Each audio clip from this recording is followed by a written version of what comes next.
Yes, Sandeep Senan. ഇത് മുഖ്യമന്ത്രി നിയമസഭയിൽ ഈ സിനിമയുടെ കാര്യം കൂടി പരാമർശിച്ചു. അദ്ദേഹം പറഞ്ഞത് ഞാൻ അതേപോലെ വായിക്കുകയാണ്.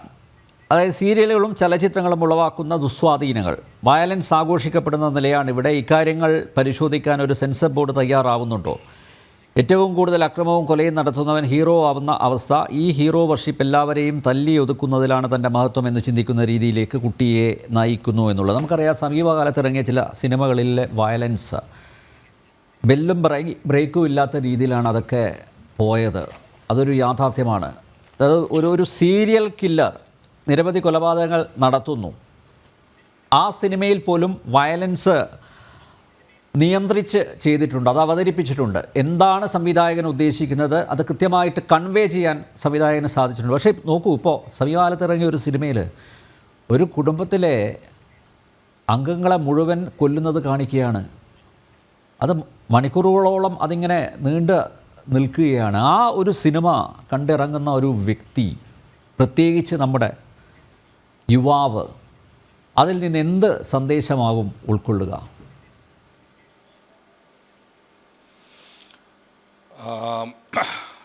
അതിൽ ഞാൻ ആദ്യമേ പറയട്ടെ, ഞാൻ നമ്മുടെ ബഹുമാനപ്പെട്ട മുഖ്യമന്ത്രി പറഞ്ഞ കാര്യത്തിന് ഞാൻ തീർത്തും അതിനോട് എനിക്ക് ഒരു തരത്തിൽ വിയോജിപ്പുണ്ട്. മറ്റൊരു തരത്തിലുള്ള യോജിപ്പിനെ കുറിച്ചും ഞാൻ പറയാം. കാരണം ഇത് ഒരു കഴിഞ്ഞ മാസമോ അല്ലെങ്കിൽ ഈ കഴിഞ്ഞ ഒരു വർഷത്തിനിടയിൽ ഇറങ്ങിയ ഒരു സിനിമ കൊണ്ട് മാറുന്ന സമൂഹമല്ല നമ്മുടെ സമൂഹം. നമ്മൾ അതിലും എന്താ വളരെ ലിറ്ററേറ്റ് ആയിട്ടുള്ളൊരു സംസ്ഥാനമാണ് കേരളം. അപ്പോൾ ഒരു സിനിമ തീർച്ചയായിട്ടും ഒരു സ്വാധീന ശക്തി തന്നെയാണ്. സിനിമ എപ്പോഴും ഒരു സോഫ്റ്റ് പവറാണ്. സിനിമ സ്വാധീനിക്കാറുണ്ട് പലതരത്തിൽ, നല്ലതായിട്ടും നല്ല രീതിയിലും അത് മോശം രീതിയിലും സ്വാധീനിക്കുന്ന ചില പ്രവണതകൾ നമ്മുടെ സമൂഹത്തിൽ കണ്ടുവരുന്നുണ്ട്. മറിച്ച് സിനിമയെക്കുറിച്ച് പറയുമ്പോൾ സിനിമ എപ്പോഴും സമൂഹത്തിൻ്റെ ഒരു കണ്ണാടിയാണ്, അല്ലെങ്കിൽ റിഫ്ലക്ഷൻ ഓഫ് ദ സൊസൈറ്റി എന്ന് പലപ്പോഴും പറയാറുണ്ട്. കാരണം വെച്ചാൽ സമൂഹത്തിൽ നടക്കുന്ന ചില നന്മകളെയും തിന്മകളെയും തുറന്നു കാട്ടാൻ സിനിമ ശ്രമിച്ചിട്ടുണ്ട്. സിനിമ എന്ന് പറയുന്ന മാധ്യമം ശ്രമിച്ചിട്ടുണ്ട്. അപ്പോൾ ബേസ്ഡ് ഓൺ ട്രൂ സ്റ്റോറി എന്ന് പറഞ്ഞ എത്രയോ ചിത്രങ്ങൾ, അത് പോലീസാണെങ്കിലും അത് ഇൻവെസ്റ്റിഗേഷൻ ആണെങ്കിലും പോലീസിനെ ഏറ്റവും ഗ്ലോറിഫൈ ചെയ്തുകൊണ്ട് പ്രകീർത്തിച്ചുകൊണ്ട് ഉള്ള സിനിമകളൊക്കെ ഇവിടെ ഉണ്ടായിട്ടുണ്ട്. നമ്മുടെ നിയമ സംവിധാനത്തിൻ്റെ പഴുതുകൾ പറഞ്ഞ് അതിനെ ചോദ്യം ചെയ്തുകൊണ്ടുള്ള സിനിമകളും ഉണ്ടായിട്ടുണ്ട്. അപ്പോൾ ഇത്തരം കാര്യങ്ങളെല്ലാം ഇവിടെ വളരെ വളരെ വളരെ സജീവമായിട്ട് സിനിമ എന്ന് പറയുന്ന മാധ്യമത്തിൽ നടക്കുന്നുണ്ട്. അദ്ദേഹം, നമ്മുടെ ബഹുമാനപ്പെട്ട മുഖ്യമന്ത്രി പ്രതിനിധാനം ചെയ്യുന്ന ഇത് രാഷ്ട്രീയമാണ്. ഈ എത്രയോ കൊല്ലമായിട്ട് രാഷ്ട്രീയത്തിൽ ഇത്തരം ഹിംസാത്മക പ്രവണതകളുണ്ട്. ഇപ്പോൾ ഞാൻ പറയുന്നത് ഹിംസാധിഷ്ഠിത താരോദയം പലപ്പോഴും രാഷ്ട്രീയത്തിൽ ഉണ്ടാവാറുള്ളതാണ്, നമ്മൾ കണ്ടിട്ടുണ്ട്. അപ്പം അദ്ദേഹം തന്നെ പലപ്പോഴും ഊരിപ്പിടിച്ച വാളിൻ്റെ ഇടയിൽ കൂടി നടന്നു വന്നതും ആക്ഷനെ കുറിച്ചുമൊക്കെ സംസാരിച്ചിട്ടുള്ള അദ്ദേഹമാണ്. അപ്പോൾ അത് പെട്ടെന്ന് ഒരു ദിവസം ഒരു വിഷയം വന്നപ്പോൾ അത് സിനിമയിലേക്ക് പഴിചാരുക എന്ന് പറയുന്നത് അത് നല്ലൊരു പ്രവണതയല്ല. മറിച്ച് സിനിമയിൽ ഇത്തരം കാര്യങ്ങളുണ്ടോ? ഉണ്ട്. ഞങ്ങൾ നിർമ്മാതാക്കളുടെ അസോസിയേഷൻ ഒരു 1.5 കൊല്ലമോ 2 കൊല്ലമോ മുമ്പ് അതിൻ്റെ പ്രസിഡൻ്റായിരുന്ന ശ്രീ രഞ്ജിത്ത് ഒരു പത്രസമ്മേളനം നടത്തിയപ്പോൾ ഇതിനകത്ത് ഇത്തരം ലഹരികളുടെ അതിപ്രസരമുണ്ട് എന്ന് ഞങ്ങൾ തുറന്നു പറഞ്ഞതാണ്. സർക്കാർ അതിൽ ഇടപെടണം. ഇതേ സർക്കാർ തന്നെയായിരുന്നു, ഇതേ മുഖ്യമന്ത്രി തന്നെയായിരുന്നു. ഞങ്ങൾ 2 കൊല്ലം മുമ്പ് അത് പറഞ്ഞപ്പോൾ അന്ന് ഞങ്ങളെ വേട്ടയാടുകയാണ് ചെയ്തത്. മറ്റൊരു വശത്തുകൂടി ഇത് ഉപയോഗിക്കുന്നവരുടെ സ്വാധീനമായിരിക്കാം, ഭരണകക്ഷിയിലുള്ള രാഷ്ട്രീയ സ്വാധീനമായിരിക്കാം. ഇതെല്ലാം ഞങ്ങളെ വേട്ടയാടുകയാണ് ചെയ്തത്, ഇത് തുറന്നു പറഞ്ഞുകൊണ്ട്. അപ്പം ഇപ്പോൾ പുതുതായിട്ട് വരുന്ന വാക്കുകളാണല്ലോ അമ്മാവന്മാരും തന്തവൈബും ഒക്കെ.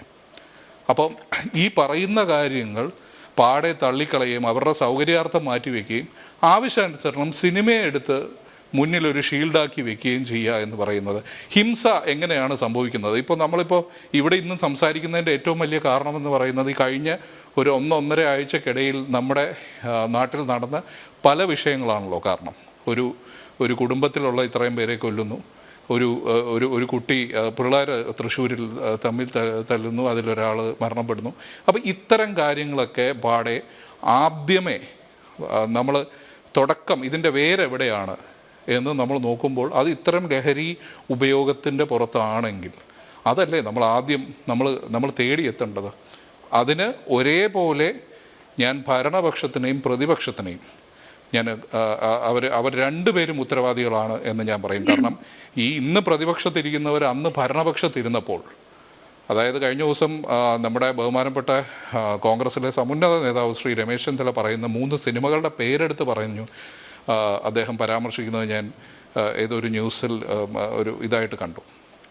അപ്പോൾ ഈ 3 സിനിമകൾ എടുത്ത് പറയുമ്പോൾ 2015 ഒരു ബാറ് നിരോധനം കൊണ്ട്, അദ്ദേഹമൊക്കെ അന്ന് ആഭ്യന്തരമന്ത്രിയായിരുന്നു, അന്ന് ശ്രീ ബഹുമാനപ്പെട്ട മരിച്ചുപോയ ഉമ്മൻചാണ്ടി സാറായിരുന്നു അന്ന് മുഖ്യമന്ത്രി, KPC പ്രസിഡൻ്റായിട്ടുള്ള ശ്രീ VM സുധീരൻ, ഇവരെല്ലാവരും കൂടി ആലോചിച്ച് കേരളത്തിലുള്ള എല്ലാ ബാറുകളും പൂട്ടുമ്പോൾ മറ്റൊരു ലഹരി അല്ലെങ്കിൽ മറ്റൊരു ഒരു ഓൾട്ടർനേറ്റ് ആയിട്ട് ഇത്തരം ലഹരികൾ അല്ലെങ്കിൽ കെമിക്കൽ ഡ്രഗ്സ് പടർന്നു കയറും എന്നുള്ള ഒരു യാഥാർത്ഥ്യം അവർ മനസ്സിലാക്കിയില്ല. അത് പൂട്ടിക്കിടക്കുന്ന കാലത്തോളം മറ്റൊരു വഴിയിലേക്ക് അവർ തിരിഞ്ഞു. അത് നമ്മൾ ഈ പറഞ്ഞതുപോലെ ഏകദേശം 10 കൊല്ലമായി. അന്ന് 10 വയസ്സുള്ള പിള്ളേർക്ക് ഇന്ന് 20 വയസ്സായി, അന്ന് 15 വയസ്സുള്ള പിള്ളേർക്ക് ഇന്ന് 25 വയസ്സായി. ആ സമൂഹത്തിനെ കാർന്ന് തിന്നുന്ന ഒരു അവസ്ഥയിലേക്ക് ഇന്ന് എത്തി. അപ്പോൾ ഇവർ ഭരണപക്ഷവും പ്രതിപക്ഷവും ഒരേപോലെ ഇതിനകത്ത് അവർ കാരണക്കാരാണ്. സിനിമയെ ഈ പറയുന്നില്ല, അവർക്ക് ഇതിനെ ഇത് ചെയ്യാനായിട്ട് പറ്റിയില്ല. സിനിമയ്ക്കകത്തുള്ള എത്രയോ പേരെ ഇതിനോടകം അവർ ട്രാക്ക് ചെയ്തിട്ടുണ്ടാവാം. സിനിമയിലൊരു നടനെ കുറച്ച് ദിവസം റിമാൻഡ് ചെയ്തിട്ടുമുണ്ട്. അപ്പം അവർ വളരെ ഇതായിട്ട് കോൺഫിഡൻ്റ് ആയിട്ട് ഇപ്പോൾ അവർ നടക്കുകയല്ലേ. അപ്പോൾ അവർക്ക് എവിടെയോ ഒരു സപ്പോർട്ട് കിട്ടുന്നുണ്ടല്ലേ ഇത്തരം കാര്യങ്ങൾ. സിനിമയ്ക്കകത്ത് ഇത്തരം പ്രവണതകളുണ്ട്. അതെങ്ങനെയാണ് അത് ഇത് ചെയ്യേണ്ടത്? അപ്പം ഇത് ഉപയോഗിക്കുന്ന ഒരു 5 പേരെ പിടിച്ച് പത്രത്തിൽ വാർത്ത വന്നിട്ട് കാര്യമില്ല. എവിടെയാണ് ഇതിൻ്റെ വേരെന്നറിഞ്ഞ് അത് സർക്കാർ നിയമ സംവിധാനങ്ങൾ അല്ലെങ്കിൽ ഇവിടുത്തെ പോലീസല്ലേ അതിനെ ഇത് ചെയ്യുന്നത്, അല്ലെങ്കിൽ നാർക്കോട്ടിക്സ് ഡിപ്പാർട്ട്മെൻറ്റ്. അപ്പം അതിന് സിനിമയുടെ പുറത്ത് പഴിചാരുന്നത് ഒരു ശരിയായ പ്രവണതയല്ല. എന്തുണ്ടെങ്കിലും അത് സിനിമയാണ് ഇവിടെ ഏറ്റവും വലിയ കുഴപ്പക്കാർ എന്ന് പറയുന്നതിൽ ഇല്ല. സിനിമയിലുണ്ട്. സിനിമ തീർച്ചയായിട്ടും ഇത്തരം ഒരു എന്താ പറയുക, ഇടുക്കിയിൽ നിന്ന് വരുന്ന ഇടുക്കി ഗോൾഡ് എന്ന് പറയുന്ന സിനിമ ഇതിനെ പ്രകൃതിച്ചെടുത്തൊരു സിനിമയാണ്. അതിനോട് നമ്മൾ യോജിക്കുന്നില്ല. അങ്ങനെയുള്ള സിനിമകൾ ഇവിടെ ഉണ്ടായിട്ടുണ്ട്. തീർച്ചയായിട്ടും അത് സമൂഹത്തിൽ സ്വാധീനം ചെലുത്തിയിട്ടുണ്ടെങ്കിൽ തീർച്ചയായിട്ടും അത്തരം സിനിമകൾക്ക് എന്താണ് അതിനുള്ള കാര്യങ്ങൾ എന്നുള്ളത് തീർച്ചയായിട്ടും ചർച്ച ചെയ്ത്. സന്ദീപ്, എന്തായാലും ഇന്ന് ക്രമസമാധാന ചുമതല വഹിക്കുന്ന ADGP അദ്ദേഹത്തിൻ്റെ ഒരു സ്റ്റേറ്റ്മെൻറ്റ് വന്നിട്ടുണ്ട്. അതായത് ഈ പ്രൊഡ്യൂസേഴ്സുമായിട്ട് ആലോചിക്കും, സിനിമയിൽ വയലൻസ് എങ്ങനെ അത് കൺട്രോൾ ചെയ്യാമെന്നതിനെക്കുറിച്ച് പ്രൊഡ്യൂസേഴ്സ് അസോസിയേഷനുമായിട്ട് ചർച്ച ചെയ്യുമെന്നാണ് പറഞ്ഞിരിക്കുന്നത്. സന്ദീപ് നേരത്തെ തന്നെ പറഞ്ഞു, അങ്ങനെ നിങ്ങളും സർക്കാരിൻ്റെ മുന്നിൽ ചില നിർദ്ദേശങ്ങളൊക്കെ സമർപ്പിച്ചിരുന്നു എന്നുള്ളത്. ഇത് സ്വാഗതം ചെയ്യുന്നുണ്ടോ? അതിനകത്ത് വയലൻസ് അത് വയലൻസ് അതിനകത്ത് ഒരു ഇതല്ല. വയലൻസ് എന്ന് പറയുന്നത് ഈ സമൂഹത്തിൽ ഉണ്ടാകുന്ന കാര്യങ്ങളൊക്കെ തന്നെയാണ് നമ്മൾ സിനിമയിലേക്ക് കാണിക്കുന്നത്.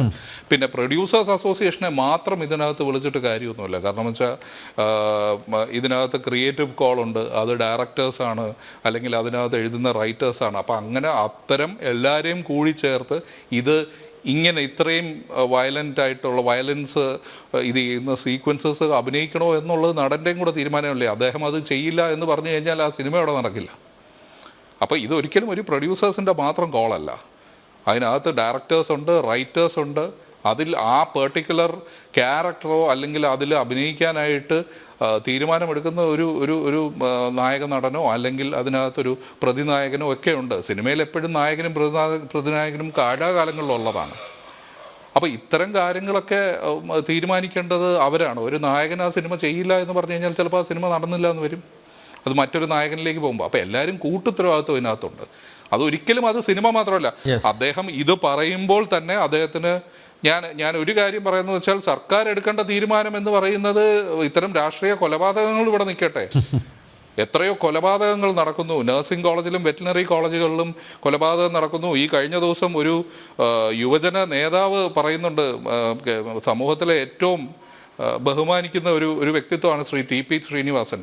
അദ്ദേഹത്തിൻ്റെ മുഖത്തടിച്ചത് തെറ്റല്ല എന്ന് പറയുന്നുണ്ട്. അപ്പം ഇതൊക്കെ ഒരു വയലൻസിനെ നമ്മൾ ഇത് ചെയ്യുന്നതല്ലേ, ഗ്ലോറിഫൈ ചെയ്യുന്ന കാര്യങ്ങളല്ലേ. ഇതൊക്കെ താരാരാധനയ്ക്കുള്ള കാരണങ്ങളല്ലേ. അതൊക്കെ എവിടെയാണ് മറന്നു പോകുന്നതും ഒരിക്കലും സിനിമ മാത്രം ഇതിനൊരു കാരണമായി മാറുന്നതും ഒരിക്കലുമല്ല. ക്ലാസ്മേറ്റ്സ് പോലെ ഒരു സിനിമ ഉണ്ടായിട്ട് ഇവിടെ റീയൂണിയനുകൾ ഉണ്ടായിട്ടുണ്ട്. അത് നന്മയുടെ ഭാഗമല്ലേ, പഴയ ആൾക്കാരെ കൂട്ടിച്ചേർത്ത് എല്ലാവരും കാണുക എന്ന് പറയുന്നത്. അപ്പോൾ അതിനെക്കുറിച്ച് എന്താ ആൾക്കാർ ഓർക്കാത്തത്? സർക്കാർ ഓർക്കാത്തത്? അതെ, അല്ല നല്ല സന്ദേശങ്ങൾ പകരുന്ന സിനിമകൾ ഉണ്ടാവട്ടെ.